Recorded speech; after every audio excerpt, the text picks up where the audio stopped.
Maintenant, jusqu'ici, nous avons discuté du fait que l'argent est créé de toutes pièces au travers de prêts. Ces prêts sur des réserves bancaires et ces réserves sont dérivés de dépôts. Et au travers de ce système de réserves fractionnaires, chaque dépôt peut créer 9 fois sa valeur d'origine, après quoi la dévaluation du stock d'argent existant hausse les prix dans la société.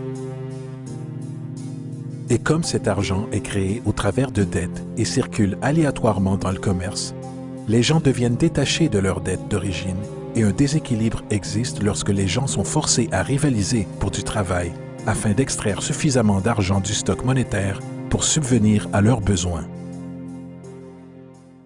Aussi dysfonctionnel et arriéré que tout ceci peut paraître, il y a encore une chose que nous avons omis de cette équation. Et c'est cet élément de la structure qui révèle la frauduleuse nature du système lui-même. L'application d'intérêt. Quand l'État emprunte de l'argent à la Fed ou qu'une personne emprunte de l'argent à une banque, il doit presque toujours rembourser avec des intérêts bruts. En d'autres termes, presque chaque dollar qui existe doit au final retourner dans une banque avec les intérêts payés également. Mais si tout l'argent est emprunté à la banque centrale et est gonflé par les banques commerciales au travers de prêts, seulement ce qui est dénommé comme le principal est créé depuis le stock d'argent. Alors maintenant, où est l'argent permettant de couvrir tous les intérêts dus? Nulle part. Il n'existe pas. Les ramifications de cette disposition sont renversantes, car le montant d'argent dû aux banques excédera toujours le montant d'argent disponible en circulation. C'est pourquoi l'inflation est constante dans l'économie, car de l'argent frais est toujours nécessaire pour aider à couvrir le déficit perpétuel intégré au système causé par le besoin de payer les intérêts. Ce qui signifie aussi que mathématiquement, les défaillances et la banqueroute sont littéralement incorporées au système et qu'il y aura toujours des laissés pour compte de la société qui n'auront que des miettes. Une analogie serait le jeu de la chaise musicale. Au moment où la musique s'arrête, quelqu'un est mis de côté. Et c'est tout le problème. Il transfère invariablement les véritables biens de l'individu vers les banques, car si vous n'êtes pas en mesure de payer votre hypothèque, ils prendront votre propriété. C'est particulièrement rageant quand vous réalisez que non seulement ce défaut est inévitable dû aux pratiques de réserve fractionnaire, mais aussi par le fait que l'argent que la banque vous a prêté n'existe pas légalement en premier lieu. En 1969, un cas à la Cour d'affaires du Minnesota a impliqué un homme nommé Jérôme Daly, qui recusait la saisie de sa maison par la banque qui lui avait fait le prêt pour l'acheter. Son argument était que le contrat d'hypothèque exigeait que les deux parties, lui et la banque, aient chacun établi une forme légitime de propriété pour l'échange. Dans le jargon légal, ceci est appelé contrepartie. M. Daly expliqua que cet argent n'était pas, en réalité, la propriété de la banque, car il était créé à partir de rien au moment de la signature d'accord du prêt. Vous rappelez-vous de ce que Modern Money Mechanics déclare à propos des prêts? Ce qu'ils font, lorsqu'ils accordent un prêt, est d'accepter des obligations en échange de fonds. Les réserves sont inchangées par la transaction d'un prêt, mais déposer des fonds constitue un ajout au total des dépôts du système bancaire. En d'autres termes, l'argent ne provient pas de leur actif existant. La banque invente simplement, ne mettant en jeu rien du tout, hormis son obligation théorique sur papier.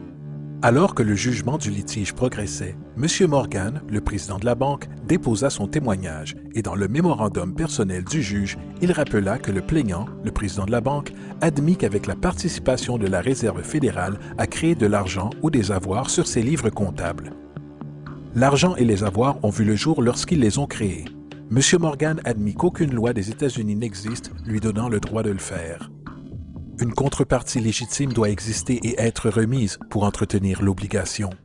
Le jury n'a pas trouvé de contrepartie légitime et approuve. Il ajouta aussi, poétiquement, « Seul Dieu peut créer quelque chose de valeur à partir de rien. » Et sur cette révélation, la Cour rejeta la demande de saisie de la banque et Daly garda sa maison. Les implications de la décision de cette Cour sont immenses, car à chaque fois que vous empruntez de l'argent à une banque, que ce soit pour une hypothèque ou une facture par carte de crédit, l'argent que l'on vous donne n'est pas seulement contrefait, il est illégitime comme forme de contrepartie et par conséquent annule le contrat de remboursement, car la banque n'a jamais été en possession de cet argent. Malheureusement, de telles jurisprudences sont supprimées et ignorées, et le jeu du transfert perpétuel de biens et de la dette perpétuelle continue. Ce qui nous amène à l'ultime question. Pourquoi? Pendant la guerre civile américaine, le président Lincoln contourna les prêts à fort taux d'intérêt offerts par les banques européennes et décida de suivre ce que les pères fondateurs préconisaient, qui était de créer une monnaie indépendante et intrinsèquement sans dette.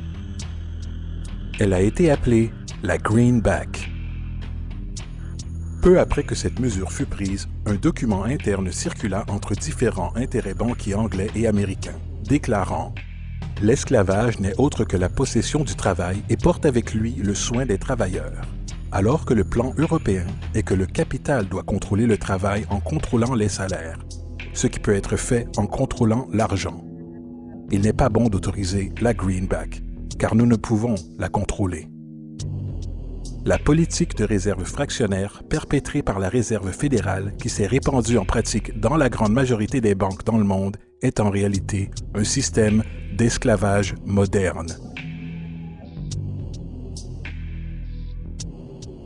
Pensez-y, l'argent est créé à partir de dettes. Que font les gens lorsqu'ils sont débiteurs? Ils se proposent à l'embauche pour rembourser. Mais si l'argent ne peut être créé qu'à partir d'emprunts, comment la société peut être délivrée des dettes? Elle ne peut pas. Et c'est l'objectif.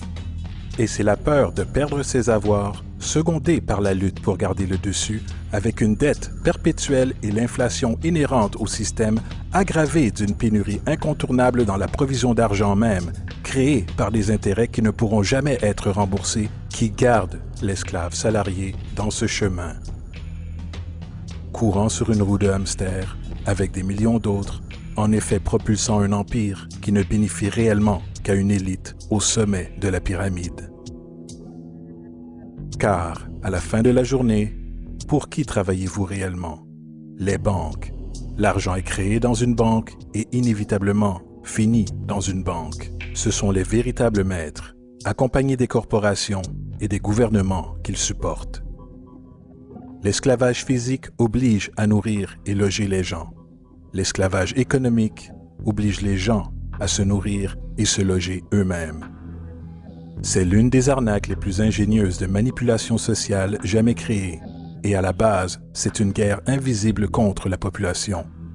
La dette est une arme utilisée pour conquérir et asservir des sociétés, et les intérêts sont ses munitions principales. Et comme la majorité vit ignorante de cette réalité, les banques, en association avec les gouvernements et les corporations, continuent à perfectionner et étendre leurs tactiques de guerre économique, générant de nouvelles bases, telles que la Banque mondiale et le Fonds monétaire international, tout en inventant un nouveau type de soldat, la naissance de l'assassin économique.